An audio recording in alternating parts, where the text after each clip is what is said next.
The Madam Web movie has recently come out, Jimmy, and I don't think people are too happy about it. That's why we don't see these movies, we read comics. Let's take a look at her first appearance in the pages of Amazing Spider-Man.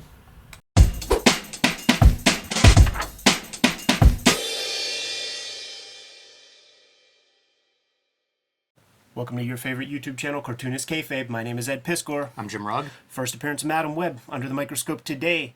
We are a daily YouTube channel. More than 1,700 videos out there. We might have talked about your favorites, so hit the magnifying glass on the front page. Check out those episodes where we talk about your faves. Jimmy and I are on the road to 100,000 subscribers here on Cartoonist Kayfabe. Let's hit that number sooner than later. If you subscribe and you hit whatever buttons you need to hit to get those videos delivered early, you'll get a jump on things like the Kayfabe effect, which happens whenever we talk about comics. They disappear off the racks pretty rapidly. They disappear off eBay. The listeners get the cheapest copies online.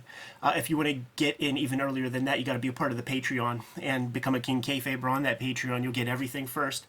Plus, you'll be hanging out with us in this live stream recording chat room that we have going on as we make these videos. Without further ado, Amazing Spider-Man 210, first appearance of Madam Web, and introduces John Romita Jr.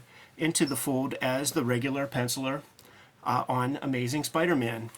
Yeah, and we'll have some fun looking at him and his art. I think it's really strong.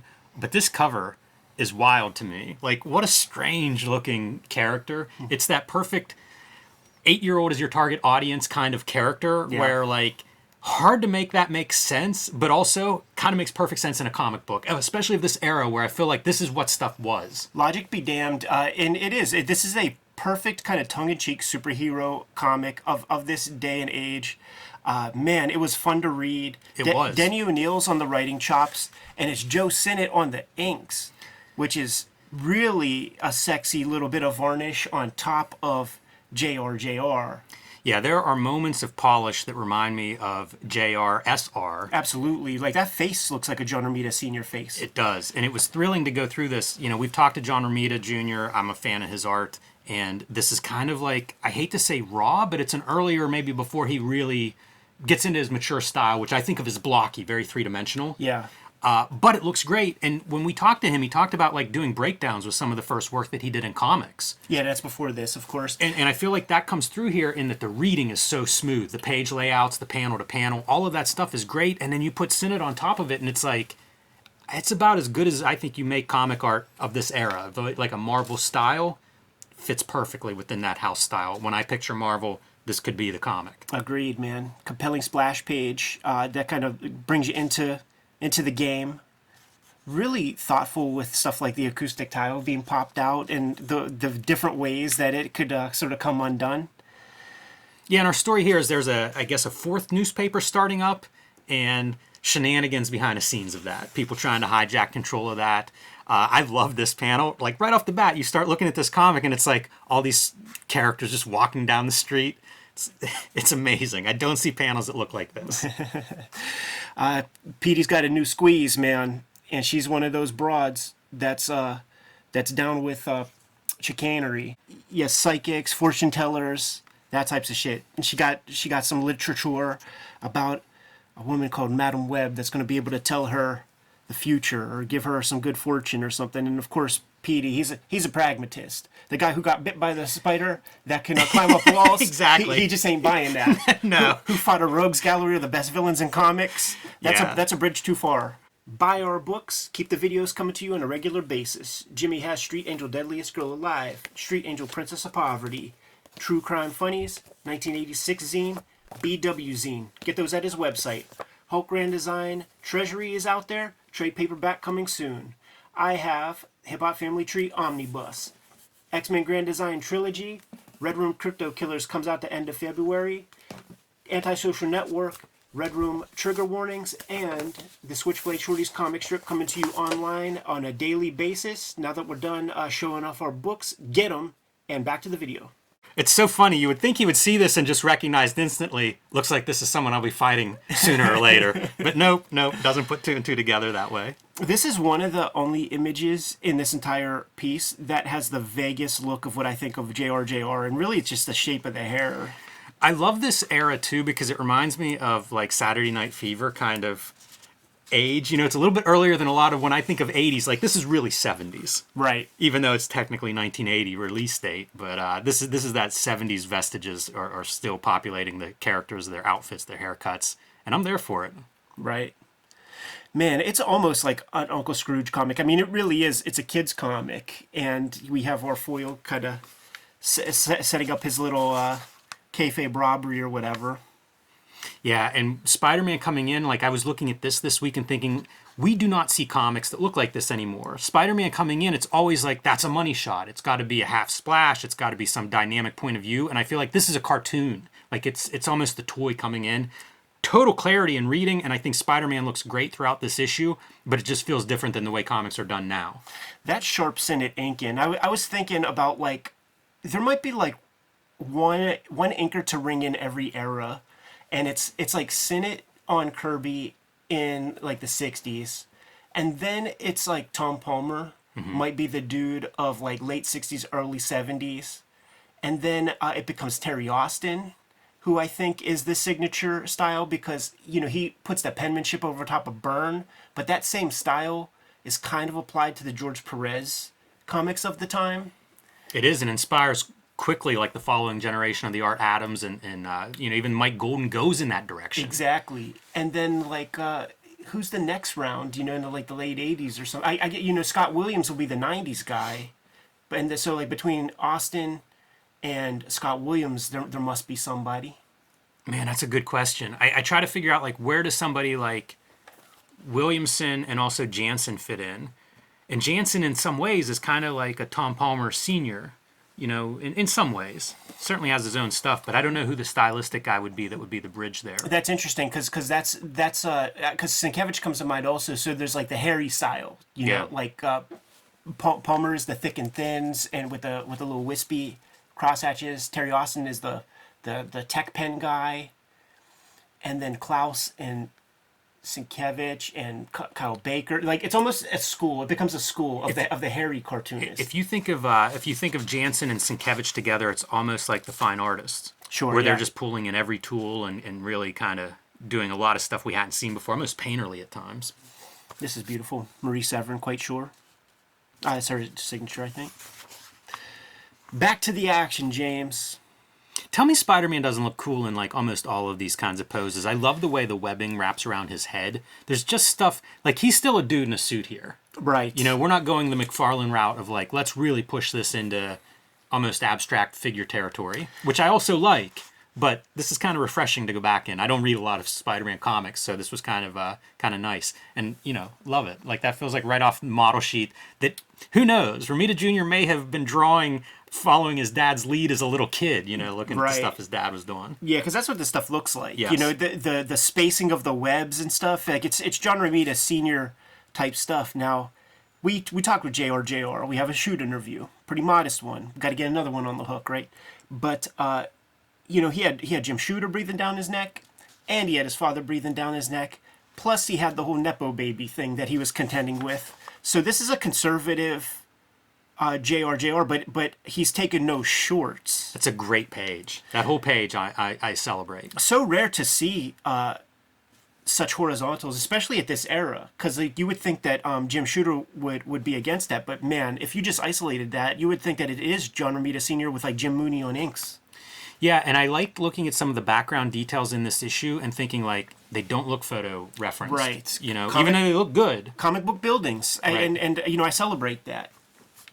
Yeah, there's something about it that reads differently to me than the heavily referenced stuff. You know what Sinnott is doing, man? Like, it's brush webs. Yeah. Which is fascinating. I don't think you ever see anybody do that.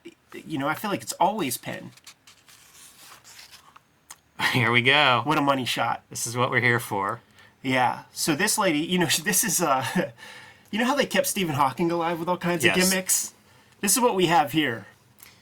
I was going to say Darren Aronofsky's Spy movie, whenever the guy builds, like, the supercomputer in his little apartment. I feel like that's a little bit of what we have here with the tech all around her. Because it is an apartment. Like, she pays rent. Right. She's got a landlord and stuff, and probably, like, needs the super to come in whenever the garbage disposal is backed up. Though, this could be full of feces and stuff. Like maybe she doesn't have to yeah. move anywhere. It's That all makes all sense. intravenous. Yeah, there's a lot of questionable calls. Like, this is a person who may be not very mobile, and now you're going to put her feet into this sock? All right. That seems like a recipe for disaster. Yeah, she's really getting into character too. Like, oh, I'm gonna call myself Madam Web, and pretty wild. You know, but all that said, it does look really great visually. It does. And even whenever you get a close-up of her, I feel like it still looks pretty cool. And, you know, her abilities, that kind of psychic and probably combined with a few other things, I think it's a pretty neat character. It is, and what's crazy is she in our time, like she don't show up in our Spider-Man comics that like McFarlane's fucking around with. I only was introduced to her in the '90s cartoon. She shows up, and not even of course, right? You got to do Electro and the Lizard and all those guys first. Maybe like season 3, there's like the Madam Web saga, and I'm like, whoa, that's a pretty cool looking character. Had no idea that it came this early. I actually pulled this issue years ago when we were going to do the JRJR shoot interview, and I still don't think we put out the video that we did that we did in place of this, which is literally JRJR's first Marvel work. I think we still have that sitting on the back burner, but this is, you know, when he gets introduced into the Spider-Man fold. See, don't those big chunky lines? It's Sinnott that's really bringing that John Romita Sr. vibe to it. Yeah, I think it's such a cool contrast because I always think of Daredevil as his breakout, and it's those fine lines of Al Williamson inking over top of him. Right. And this is such an opposite approach, and man, as soon as you start flipping through it, it's so attractive. The Spider-Man character with all the quips and all that shit, do you have any recollection of any of these? Because I have zero. Yeah, I don't remember It's these. before my time. But I was reading these, and like they even get into the news hour. Which I can't imagine appeals to the kids who are watching, you know, Mighty Mouse at 8 a.m., but maybe I'm wrong. This would be the heartbreaking stuff. Like, you would watch cartoons all morning, and then they would start to sprinkle in humans, and it could be just a human host for something, or maybe it'd be like a game show or something, and it's like, oh, dude, I know golf is coming soon. They're going to be putting golf on. I think you did a piece related to that. I did, yeah. And you know what I was going to say? I do remember the Fat Albert cartoon. I think that got into syndication. That might have been on for a few, you know, long enough to be in syndication, because I don't remember it specifically to Saturday mornings, but I do remember it. When Denny O'Neil's the writer here, and I think he paced a pretty decent comic, and it does have so much magic to it that you have to suspend disbelief, but when you're 8, that's what you're supposed to do. That said, I am fairly confident that I know Denny O'Neil's writing voice, and I guess I read him on some Spider-Man. It's interesting, the way that he writes the Amazing Spider-Man monthly is different than the way he writes Spider-Man as a character in those Frank Miller annuals. You know, he matures it a little bit, but Denny O'Neil doing the quips, because like that's a part of Spider-Man, right? When you're flying and you're fighting, you got to have that bit. It makes me realize that's Stan Lee's voice. You know, like the Spider-Man quipping, you know, hyperbole, that's Stan's soapbox talk. So now Denny O'Neil and any writer who comes along has to write Stan Lee hyperbole. It's interesting. I never thought about that until I read this comic. Yeah, that didn't occur to me either. And, you know, to the Denny O'Neil part, the plot is Spider-Man finds a picture of Madam Web after his girlfriend had showed it to him, and in the aftermath of the kidnapping at the newspaper. And that's enough for him to be like, well, that's the only clue I've got. Right. So off to Madam Web he goes. And I kind of like it. It's like a detective novel, but just truncated down into your 20-page comic book size. Right. And she's still mysterious, man. Not quite a villain. She drops a little bit of science that does bear true as we flip the page. Yeah, they use her well in that sense, because she has a couple of pieces that she contributes to the issue, and it goes seamlessly into the next scene. Right. And when you have something like this built, if you don't use it in the fight sequence, missed opportunity. And I do think that that's something that comes with the Marvel method in certain ways. You know, like, I don't know that Denny O'Neil wrote that into this comic, but when it comes to the visuals, it's a great little, you know, it's that James Cameron thing in T2 where there's the car chase, and then you're just gonna smash into a truck that has a house built on the back of it. Like what storytelling purposes does that have? It just looks cool. It's a visual medium. Yeah, it's good to keep that in mind. Man, if you're a maker. John Romita Sr. all over that. You know, I I just adore this Synod inking, and it's so fascinating that he kept that inking career up through the '80s. You know, with Ron Frenz on all the best Thor comics. He's so good at it. Like when you say he's, kind of the defining inker of that generation, yeah, like he's the best of this stuff. In some weird ways, you can almost trace a line from here to Charles Burns. Oh, yeah, where it's just absolutely. that controlled brush. Hey, I was admiring the glass break now that you've called it to my attention in previous videos. Some good There are overlaps. overlapping shards Yeah. as Spider-Man crashes. Some variants in the breaks and stuff, have it overlap the character a little bit. Yeah. It's Very sound glass breaking. it's important, man. It's something that I think about. Like, drawing chaos is not as easy as one would think it is. Right. I enjoy this stuff too, Put Spider-Man upside down. Like, to me, that's a fun gimmick for this character. So you put that stuff in there. It's almost something you'd see in the cartoon, something animated, kind of cinematic, but really kid. Yeah. The thing that they do too with perspective is kind of like what you're taught when it comes to creating simplicity and stuff, is like you have three planes, you have black, white, gray, and use them whenever you're showing off like a cityscape. Man, if you looked at that in black and white, you could imagine that that's Charles Burns. Yeah, to your point of them drawing in perspective, there's a cleanliness to all this stuff. Yeah. And that's probably part of the trade-off of not doing a photo reference. You see it a lot in this kind of stuff where you'll get like a I don't know, 3/4 view of like The Office. There was one earlier, you see it on like building rooftops, and it's just very clean. Right. And that was something that once people started doing the dirtier stuff, the McFarlane rubble kind of stuff, or an alley that's full of like crosshatch lines and things that you couldn't identify but feel like grime. Right.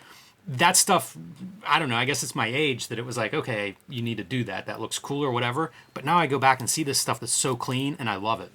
Yeah, it fits the entire aesthetic of the entire comic, because this isn't reality, and they're not drawing reality.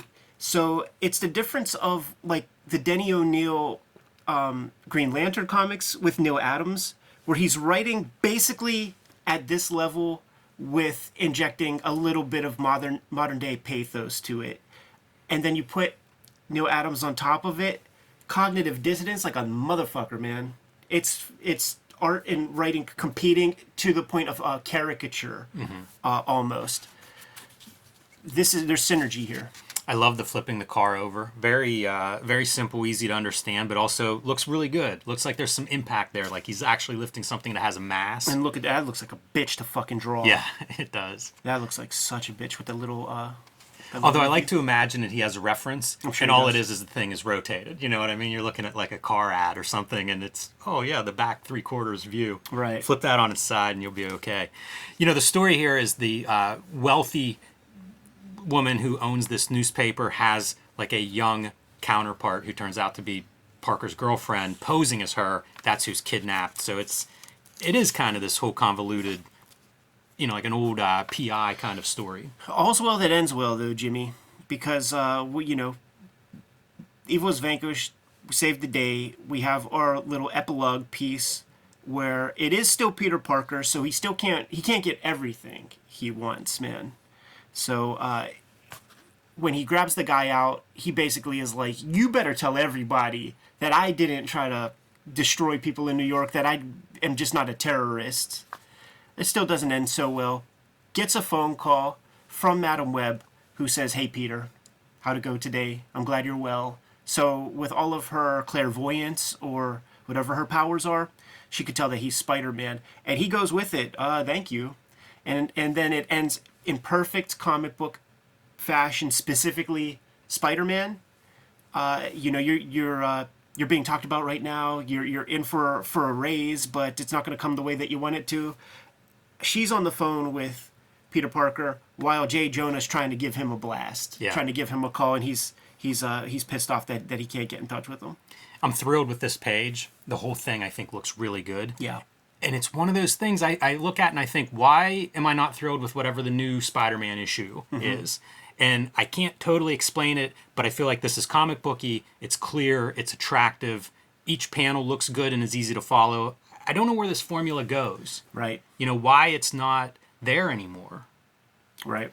I don't look at that and think this is inherently an 8-year-old. So if we're going to aim at, 22-year-old readers or 44-year-old readers, we have to abandon whatever this is. Because I don't look at that and think, oh, it's so simple. It's like kid simple. It isn't. Right. It's a really nice looking page. I just don't know where that goes. Yeah, it's interesting. I saw a thread recently on Facebook. It was Jim Keefe, the guy who did Flash Gordon for a while, and Sally Forth and stuff. And he was just talking about the pace of the Marvel method and how the artists could bang out these stories and have them move rather than the talky stuff. And I agree with him, and I'm on board.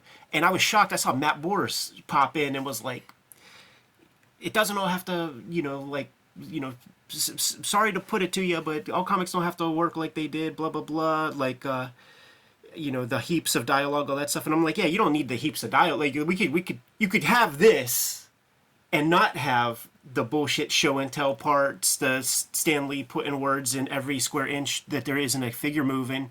You could have both. It's not all or nothing kind of thing. But you do got to move these stories along. You got to use the unit of an issue of comics to its full potential, not abuse the reader into buying one small part of something bigger and charging $5-6 Right. for the privilege. And I am not suggesting it's a nostalgia thing. Because if you show me a bunch of comics from November 1980, I don't know that I'm going to feel about them the way I felt about this issue. This was a well-done comic to me. Look at Black Hole.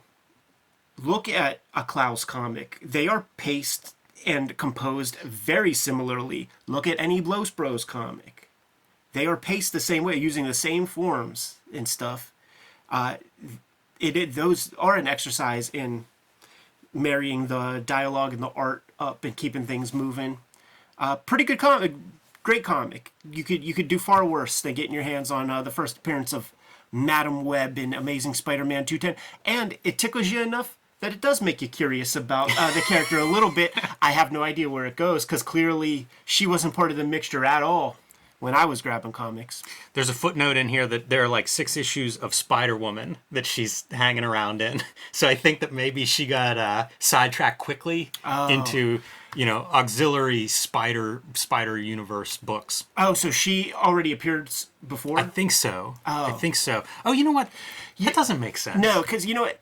Here's why I pulled this. Yes. On the Key Collectors app, this is a trending book right now, and I think it's because of her first appearance. Let me see what that footnote was so that I'm not too much of an idiot on this. Oh, you know what? It must have been about a different storyline that's in Spider-Man 25 to 30. My bad. Yeah. Oh, good. Good to go. Kayfabers, Yes. like, follow, subscribe to the YouTube channel. Hit the bell so that we can notify you when new videos are available. We are on the road to 100,000 subscribers. Thank you very much. And if you get anything out of these videos, if you dig what we produce, make sure that you follow the channel, and it helps us out a lot.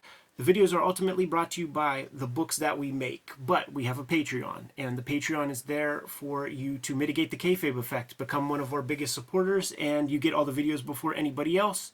You also have access to the live stream recording session as we produce these videos. Link in the description below for the Patreon. We have more than 1,700 videos out there, and we might have talked about some of your favorite comics. So make sure you hit the magnifying glass on the front page of the Kayfabe YouTube channel. Check out the channel, pop in your favorite titles, check out those episodes. If we haven't talked about your favorite comics, then by all means put something in the comments so that we can push those books a little bit higher on our to-read piles. Ultimately, the videos are brought to you by the books that we make. Right now, I've been working on Switchblade Shorties, which is my daily comic strip. You can find it on all of our social media platforms, the Kayfabe stuff, my own personal social media platforms, Twitter, Facebook, Instagram. There's a dedicated Switchblade Shorties Instagram, and it's also on Webtoon in its full archive. The Hip Hop Family Tree Omnibus is going quick, and it is $45 on Amazon at the moment. So scoop it up if you haven't. It's almost freaking half off, so you can't beat that with a stick. Best book I made to date. X-Men Grand Design Trilogy trade paperback. Contains all of my X-Men Grand Design works. It's the one place where you can get it all inside of one handy-dandy cover. Red Room Crypto Killers is coming out at the end of February, part of a trilogy of trade paperbacks, but you don't need to start with the first one because each contains 4 self-contained stories. So if you grab this first, Crypto Killers, then at a later time you could read the Antisocial Network or trigger warnings. Jimmy, why don't you let the people know what's out there? I have Street Angel, Deadliest Girl Alive, and Street Angel, Princess of Poverty, both available right now from Image Comics. These are also self-contained totally. One is black and white, one is full color. The Homeless Ninja on a Skateboard, perfect for the action comics or superhero comics fan in your life. The big news for me is the self-published comics, True Crime Funnies, the 1986 zine, and the BW zine celebrating the 80s black and white explosion. These are self-published. You can get them on my website, jimrugg.com, or my Patreon, patreon.com/jimrugg. They've been out of print and unavailable. They will be back and available March 6th. So if you missed those, March 6th, you can pick those up. And Hulk Grand Design. This is a treasury-sized edition, out of print. However, the trade paperback coming out in May this year, and that is available now for pre-order. So let Marvel know they need to keep these things in print by pre-ordering that one wherever you pre-order books. The books are the most important way to kind of keep things on the tracks. But there are some direct ways to support Cartoonist Kayfabe. Jimmy, let the people know. Subscribe to the Cartoonist Kayfabe e-newsletter at the links below this video. You can also pick up Cartoonist Kayfabe t-shirts, merchandise, hats, stickers, and more at our spread shop. That link is also under this video.